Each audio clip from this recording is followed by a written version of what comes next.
আসসালামু আলাইকুম। তোমরা কেমন আছো? আশা করি এই দুর্যোগকালীন অবস্থায় নিজেদেরকে স্বাস্থ্যবিধি মেনে সুস্থই আছো। আমিও ইনশাআল্লাহ তোমাদের দোয়ায় ভালোই আছি। তো আজকে আমাদের আলোচ্য বিষয় তোমরা দেখতেছো আমি বোর্ডে লিখছি গণিত আলোচনা করবো। তোমরা আগে অবগত আছো গণিতের 13.1 13.2 এই দুইটা অধ্যায় একত্রে মিশ্রিত করে একটা প্রশ্ন আমি এখানে লিখছি। তোমরা খাতা কলম বের করো, খাতা কলম বের করে আমার এই প্রশ্নটা লেখো। এটা একটা মিশ্র প্রশ্ন। এখানে 13.1 আছে, 13.2 আছে। আমি গত ক্লাসে একবার তোমাদেরকে আলোচনা করেছিলাম, দুটোই অবশ্য আলোচনা করেছিলাম, একটু একটু করে একটু ধারণা দিয়েছিলাম। তারই আলোকে আমি একটা প্রশ্ন আজকে তৈরি করছি। তোমরা প্রশ্নটা লিখে নাও। দেখো 7 plus p plus q plus 189 একটি গুণোত্তর ধারা। উদ্দীপকে আমার আছে এটা একটা গুণোত্তর ধারা। প্রশ্নটা তোমরা লিখে নাও সুন্দর করে, তারপরে আমি আলোচনা করতেছি এক একটা অংশ। 7 plus p plus q plus 189 একটি গুণোত্তর ধারা। এখান থেকে আমার প্রশ্ন হলো ধারাটির সাধারণ অনুপাত নির্ণয় করো। ধারাটির সাধারণ অনুপাত নির্ণয় করো।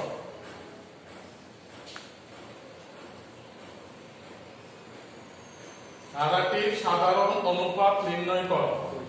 খ নম্বর পি এবং কিউ এর মান নির্ণয় করো। পি এবং কিউ এর মান নির্ণয় করো। এখানে পি এবং কিউ এর মান নির্ণয় করতে বলছি। গ নম্বর ধারার প্রথম পদকে প্রথম পদ, ধারার এই প্রথম পদকে প্রথম পদ এবং সাধারণ অনুপাতকে সাধারণ অন্তর ধরে, ধারার প্রথম পদকে প্রথম পদ এবং সাধারণ অনুপাতকে সাধারণ অন্তর ধরে সমান্তর ধারাটি নির্ণয় করে, সমান্তর ধারাটি নির্ণয় করে এর 16টি পদের সমষ্টি নির্ণয় করো।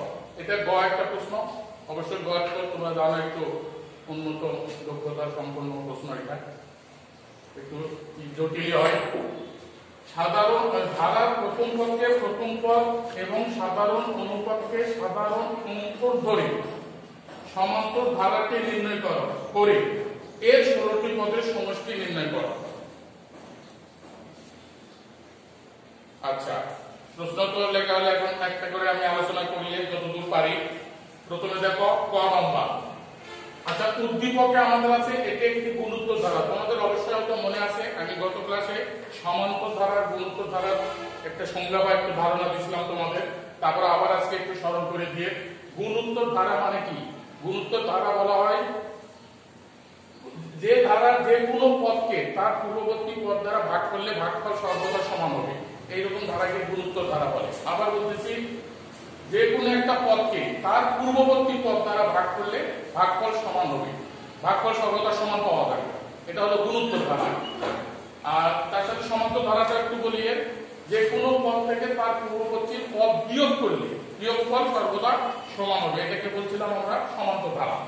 তো আমাদের উদ্দীপকটা আছে গুণোত্তর ধারা, কিন্তু প্রশ্নের মধ্যে দেখো তোমরা এখানে সমান্তর ধারাও নির্ণয় করতে বলছে। এই সমান্তর ধারাকে নির্ণয় করে এর 16টি পদের সমষ্টি।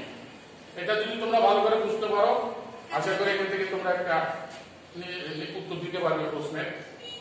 দেখো ধারা আমাদের প্রশ্ন হলো ক নম্বর ধারাটির সাধারণ অনুপাত নির্ণয় করো।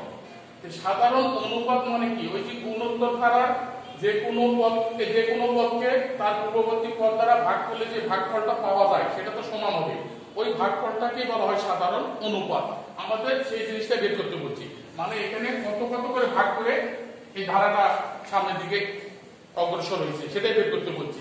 ধারাটির সাধারণ অনুপাত নির্ণয় করো। দেখো আমি আর সাধারণ অনুপাতকে আমি এই প্রশ্নটা মুছে দিয়ে আমি সাধারণ অনুপাতকে আমরা এখানে একটা আর ধরবো আর কি। সেটাকে আমি শুরু করলাম ধরি ধারার প্রথম পদ, তোমরা জানো আগেও করছি অঙ্ক আমি, প্রথম পদ এ বলি আমরা, এ কে এখানে হলো 7, সাধারণ অনুপাত, সাধারণ অনুপাতটাকে সমান সমান আমরা আর ধরছি। আমরা ওই আগে একটা ক্লাসে করছিলাম অনুপাতটা বের করার নিয়ম হলো যে কোনো একটা পদকে তার পরবর্তী পদ দ্বারা ভাগ করলে, তা আমাদের এখানে যেহেতু অজ্ঞাত রাশি যে কোনো পদ দ্বারা তার পরবর্তী পদে ভাগ করলে আমরা সুন্দর কোনো রাশি পাবো না। এর জন্য এটাকে আমরা, যেহেতু এটা মানে আমাদের বের করতে বলছি, এটা মানে আমাদের জানা নাই, এভাবে বের করতে পারবো না, এটাকে আমরা আর ই ধরলাম, এই আর এর মানটা বের করতে বলছি। দেখো ধারাটির সাধারণ অনুপাত নির্ণয় করো, সাধারণ অনুপাতটাকে আমরা আর ধরলাম। অতএব ধারা, এখানে আমরা তোমরা একটু একটা জিনিস জেনে রাখো, যে কোনো অজ্ঞাত রাশি মান বের করতে হলে সমীকরণ লাগে, কিন্তু যে কোনো, এই শুধু এটা না, যে কোনো একটা অজ্ঞাত রাশি, তাহলে আমরা এখানে আটটা হলো আমাদের একটা অজ্ঞাত রাশি, এর মান বের করতে আমাদের একটা সমীকরণ তৈরি করতে হবে, এত সমান সমান এত, এরকম একটা জিনিস তৈরি করতেই হবে। যেভাবে প্রশ্ন করে আমাদের এটা বের করতে হবে, হয়তো তৈরি করাও থাকে, না থাকলে আমাদের প্রশ্ন করে এটা বের করতে হবে। আমাদের এখানে একটু এখানে একটা তৈরি করার একটা ব্যবস্থা আছে। দেখো এই প্রথম পদ, দ্বিতীয় পদ, তৃতীয় পদ, চতুর্থ পদ, এখানে চতুর্থ পদটা দেওয়া আছে, কিন্তু আমরা জানি চতুর্থ পদের সূত্র জানি, ধারার চতুর্থ পদের সূত্র হলো a আর 4 বিয়োগ 1। এটা আমি গত ক্লাসে সূত্র তোমাদের আমি লিখে দিয়েছিলাম, তারপর দেখো আমি একটু দেখাই দিয়ে, এই সূত্রটা ছিল গত ক্লাসে। এই দেখো n তম পদ a আর n - 1, আবার দেখো n তম পদ a আর n - 1, তাহলে চতুর্থ পদ হবে a আর 4 বিয়োগ 1 সমান সমান a আর 4 থেকে 1 গেলে আর 3। তাহলে আজকে এটা হচ্ছে চতুর্থ পদ, এটা আমাদের সূত্র, আমরা জানি ধারার চতুর্থ পদ হলো এটা সূত্র, কিন্তু আমরা দেখতেছি চতুর্থ পদ এখানে দেওয়া আছে, তাহলে বুঝা যায় এটা সমান, এটা একটা সমীকরণ তৈরি হয়েছে। তাহলে আমরা লিখতে পারি প্রশ্ন মতে a আর 3 = 189, বা a মানে 7 আর আর মানে আমাদের জানা নাই 189, বা r কিউব = 189, 7টা নিচে ভাগ হয়ে যাবে, বা r কিউব এটার সাথে ভাগ দিলে 14 27, বা r কিউব = 27 এর আমি 3 কিউব দিতে পারি, 3 বার গুণ করলে 27 হবে। তোমরা জানো এই পাওয়ারে কাটা যায়, তাহলে r = 3 দেখো এই r এর মান, এটাই আমাদের উত্তর চাইছি। এই ধারাটি সাধারণ অনুপাত নির্ণয় করো, সাধারণ অনুপাতকে আমরা r ধরছি, তাহলে r = 3, অতএব r = 3 সাধারণ অনুপাত। তার মানে এটা r এর মান 3, মানে এটা কি বোঝো, এটা বোঝা যায় এই ধারাটা 3 গুণ করে গেছে, এই একে 3 দিয়ে গুণ করে যেটা হবে সেটা এখানে আছে, 3 × 7 = 21, বুঝাই যায়। কিন্তু 7 এর 3 গুণ করলে এখানে 21 আছে, 21 এর 3 গুণ করলে যা হবে 63, সম্ভবত 63 আছে, 63 এর আবার 3 গুণ করে দেবে, এটা মিলে যাবে। দেখ এই r এর মান হলো এই ক নম্বরের আমাদের হয়ে গেছে ধারাটির সাধারণ অনুপাত নির্ণয় করো। তাহলে সাধারণ অনুপাতটাকে আমরা r ধরছি, আর r এর মান হলো 3। এই হলো ক নম্বরের প্রশ্নের উত্তর। আশা করি তোমরা একটু বুঝতে পারছো। তাহলে ধারাটা 3 গুণ করে টপকে গেছে, কিন্তু এটা যদি বুঝতে পারো, এই দ্বিতীয় নম্বর যে প্রশ্ন আছে খ নম্বর, সেটা তোমরা মনে হয় নিজেদের উত্তর মনে বাইরে হয়ে গেছে। ঠিক আছে তো?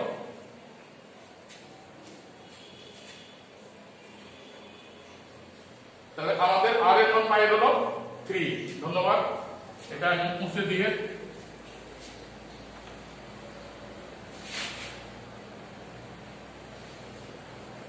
খ নম্বরে যে প্রশ্নটা আছে, খ নম্বরের প্রশ্নটা দেখো লেখা আছে p এবং q এর মান নির্ণয় করো।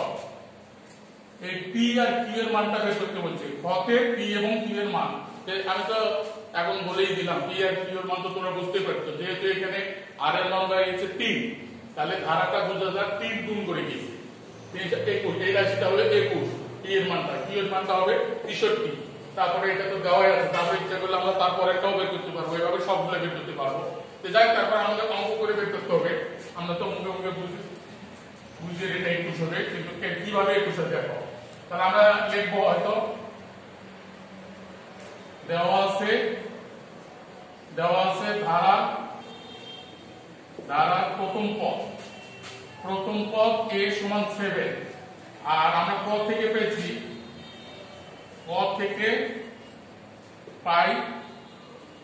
পাইছি আমরা ওই r এর মান, r সমান 3, r এর মান পাইছি আমরা 3। অতএব এতে কি পদ দেখো, আমাদের p এর মান বলছে, উত্তর চেয়েছে p এর মান, তো p টা দেখা যায় দ্বিতীয় পদ। তাহলে আমরা লিখতে পারি অতএব ধারার দ্বিতীয় পদের নামটাও দিতে পারো, p সমান দ্বিতীয় পদের সূত্র, ওই যে চতুর্থ পদের সূত্র, n পদের সূত্র যদি n তম পদের সূত্র যদি a r n - 1 হয়, তাহলে দ্বিতীয় পদের সূত্র কি হবে a r 2 - 1, যেমন কিছুক্ষণ আগে আমরা চতুর্থ পদ লিখেছিলাম 4 - 1। তাহলে a r 2 থেকে 1 গেল 1 এখানে তাহলে লিখলো সারি সমান এই এর মান হলো 2 আছে 7, দেখো এর মান আছে 7, প্রথম পদের মান 7 ইনটু r এর মান আমরা কত পাইছি 3, দেখছো এই বাইরে গেছে, এই p এর মানটা একটু বাইরে গেছে। অতএব কি এর মান বের করো, অতএব ধারা একই কথা, অতএব ধারা তৃতীয় পদের নাম হলো q। তাহলে q এর সূত্র কি, তৃতীয় পদের সূত্র কি a r 3 - 1, তাহলে a r 3 থেকে 1 গেলে কিন্তু 2, তাহলে a মান হলো 7 আর r মানে আমরা জানি 3, তার উপর স্কয়ার, তাহলে 7 * 9 7 30 দেখো এইটার মান হলো 30। তাহলে এই পদটার মান হলো p এর মান হলো 21 আর q এর মান হলো 63। তোমরা ইচ্ছা করলে মিলাই দেখতে পারো, আগেও বলছি আমি, একে 3 দিয়ে গুণ করো, দেখো 7 এর 3 দিয়ে গুণ করো 21 হবে, একে আবার 3 দিয়ে গুণ করো 63 হবে, এই 63 হবে, 63 এর আবার 3 দিয়ে গুণ করে এটা মিলে যাবে, এই 3 3 9 3 6 এটা মিলছে।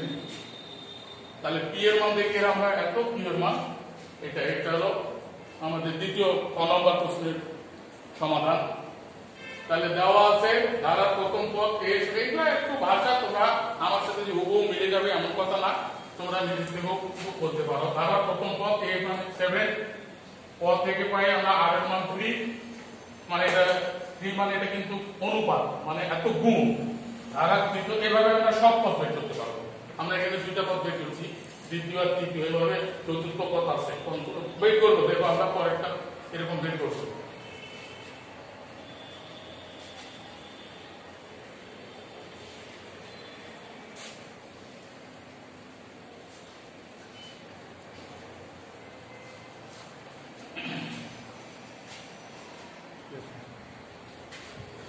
আচ্ছা আমি মুছে দিলাম। এখন যেটা গ নম্বর প্রশ্ন, একটু উচ্চতর দক্ষতা সম্পন্ন প্রশ্ন, এটা একটু জটিল হয়, আর তোমরাও জানো একটু জটিল হয়। ক নম্বরটা বেশি সোজা হয়, খ নম্বরটা একটু ঠিক আছে, গ নম্বরটা একটু জটিল হয়। যে প্রশ্ন ভালো করে পড়বে, দেখো ওখানে যে প্রশ্নটা বলছি তোমাদের খাতায় এত লেখা আছে, প্রশ্নটা দেখো আমি পড়তেছি। ধারার প্রথম পদকে, ওখানে দেখো লেখা আছে ধারার প্রথম পদকে আমরা এখানেও প্রথম পদ ধরবো, আর ওখানে যে সাধারণ অনুপাত ছিল আর এর মাত্রা যেটা ছিল 3, এটা হবে সাধারণ অঙ্ক। এখন কিন্তু আমি সমান্তর ধারার অঙ্ক করবো। আচ্ছা সমান্তর ধারার অঙ্ক চলে আসবে, দেখো ওখানে সমান্তর ধারা বলছে, সমান্তর ধারার সূত্রগুলো তোমাদের মনে আছে একটু দেখো। আমরা এতক্ষণ যেটা করলাম এটা গুণিতক ধারা, দেখো সমান্তর ধারার ক্ষেত্রে সূত্র কি n তম পদ a plus n minus 1 into d, সেখানে কিন্তু গুণিতক ধারার ক্ষেত্রে সূত্রটা ছিল a r n minus 1, আর এখানে n তম পদের সূত্র হলো a plus n minus 1 into d। R n সংখ্যক পদের সমষ্টি, ওখানেও কিন্তু আমরা গত ক্লাসে সমষ্টি করছিলাম, এই n সংখ্যক পদের সমষ্টি হলো n/2 into 2a plus n minus 1 into d। এখানে n টা হলো যত পদ বলবে, মনে করো এখানে যদি চতুর্থ পদ তুমি বের করো তাহলে এখানে হবে 4 - 1, দ্বিতীয় পদ যদি বের 2 - 1, পঞ্চম পদ যদি বের করো 5 - 1, আর এখানে যদি 5 পদের সমষ্টি নির্ণয় করো আচ্ছা এটা আরেকটু বলিয়ে রাখি, n তম পদ আর n সংখ্যক পদের সমষ্টি। আশা করি তোমরা এটা আমি গত ক্লাসে বলছিলাম। n তম পদ মানে হলো 1 2 3 4, মনে করো 4 তম পদ আর 4 পদের সমষ্টি। এই প্রশ্ন থেকে এরকম কথা বলছে, কিন্তু এই 4 তম পদ 4 পদের সমষ্টি, দুটো এক কথা নয়। আচ্ছা দেখ, আমাদের এখানে প্রশ্নটা আছে, দেখো ধারার প্রথম পদকে প্রথম পদে ধরবো, আর সাধারণ অনুপাত যেটা ছিল সেটাকে সাধারণ অন্তর ধরে আমরা ধারাটার তখন আমরা সমান্তর ধারা আমাদের বের করতে বলছে। আছে কিন্তু এটা গুরুত্ব ধারা, আমাদের বের করতে বলছে সমান্তর ধারা, সমান্তর ধারা বলছে। তাহলে আমরা প্রশ্ন মতে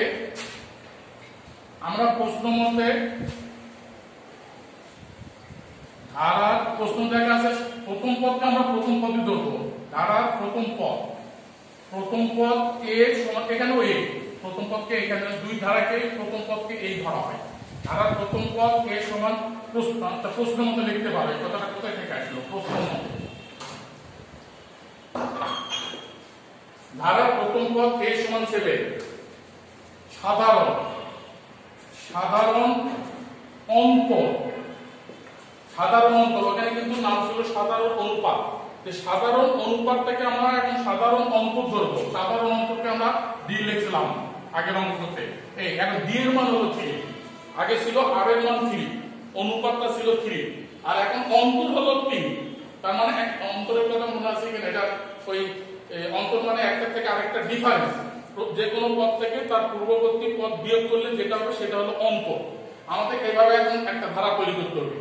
আমাদের দেখো প্রশ্ন আবার বলতেছি, ধারার প্রথম পদকে প্রথম পদ ধরবো, সাধারণ অন্তরকে সাধারণ অনুপাতকে সাধারণ অন্তর ধরে সমান্তর ধারাটা নির্ণয় করবো। একটা আমরা সমান্তর একটা ধারা নির্ণয় করবো। তার মানে আমাদের প্রথম পদটা ঠিকই থাকবে, এটা সব আমাদের চেঞ্জ হয়ে যাবে।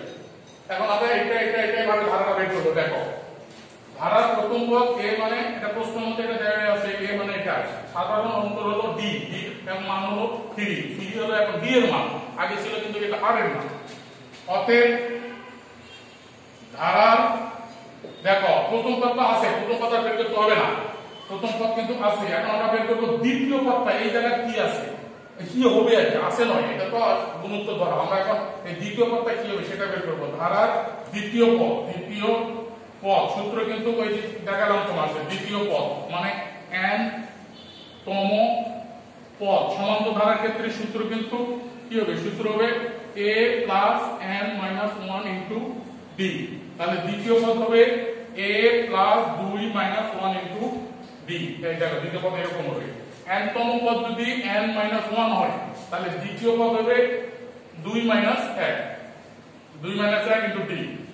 a মান হলো 7 প্লাস এই 2 এর থেকে 1 গেল 1 ইনটু d এর মান এখানে 3। দেখো d এর মান 3, আগে কিন্তু এটা r এর মান ছিল। 3 কে 3, এই দেখো এখানে দ্বিতীয় পদটা হলো 10। সমান্তর ধারা যেটা হবে তার দ্বিতীয় পদ হবে 10। অতএব ধারার আরেকটা বের করি। অতএব ধারার তৃতীয় পদ a প্লাস 3 বিয়োগ 1 ইনটু d। 7 প্লাস 3 এর থেকে 2 1 গেল 2, d এর মান হলো 3। 3 দুগুণ 6, 6 13। দেখো দ্বিতীয় পদটা হলো 3। আর করবে আরেকটা করলে করো, আরেকটা বের করলে করো। অতএব ধারার চতুর্থ পদ a প্লাস 4 বিয়োগ 1 ইনটু d। 7 প্লাস 4 এর থেকে 1 গেল 3, আর d এর মান হলো 3 9, তাহলে মানে 16। এটা হলো চতুর্থ পদ। অতএব ধারা কি আর লাগবে না, দুটা তিনটা করলেই হবে। কোন তোমরা অঙ্ক করলে দেখবে 1 2 হয়তো 3টা থাকে, কোন 4টা থাকে, আমাদের 3টা 4টা বের করছে। অতএব ধারা কি? অতএব সমান্তর ধারা কি? সমান্তর ধারাটি কত হবে বলো?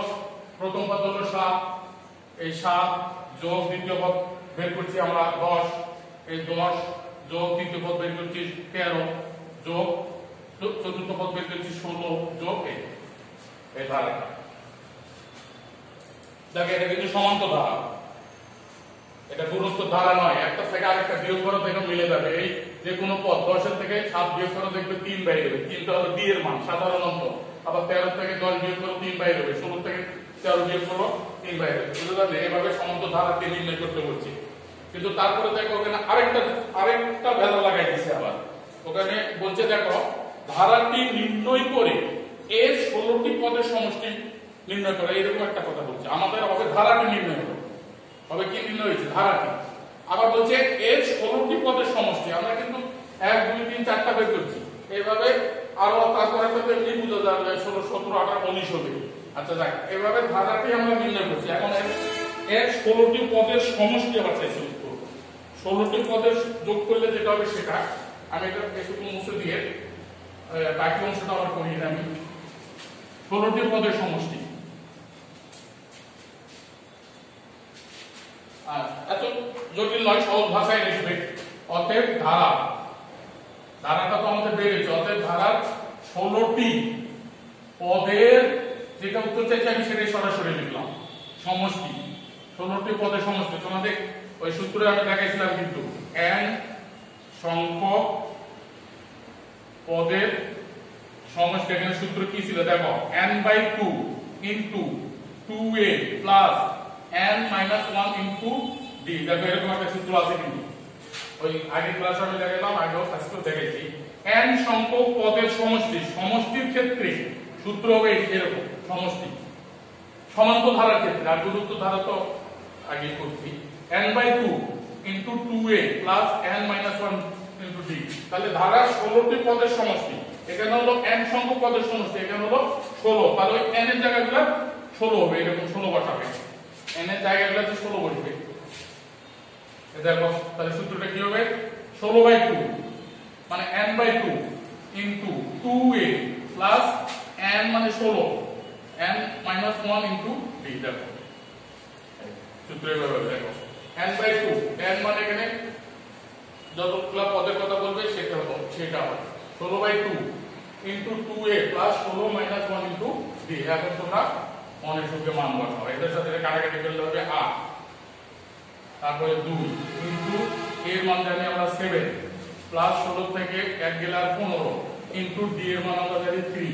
আচ্ছা প্রথম বন্ধনী দিলেই হবে, এখানে আর দ্বিতীয় বন্ধনী লাগবে না। যে অঙ্ক প্রথম বন্ধনী থাকে সেখানে দ্বিতীয় বন্ধনী দেওয়া লাগবে। 7 × 14 45।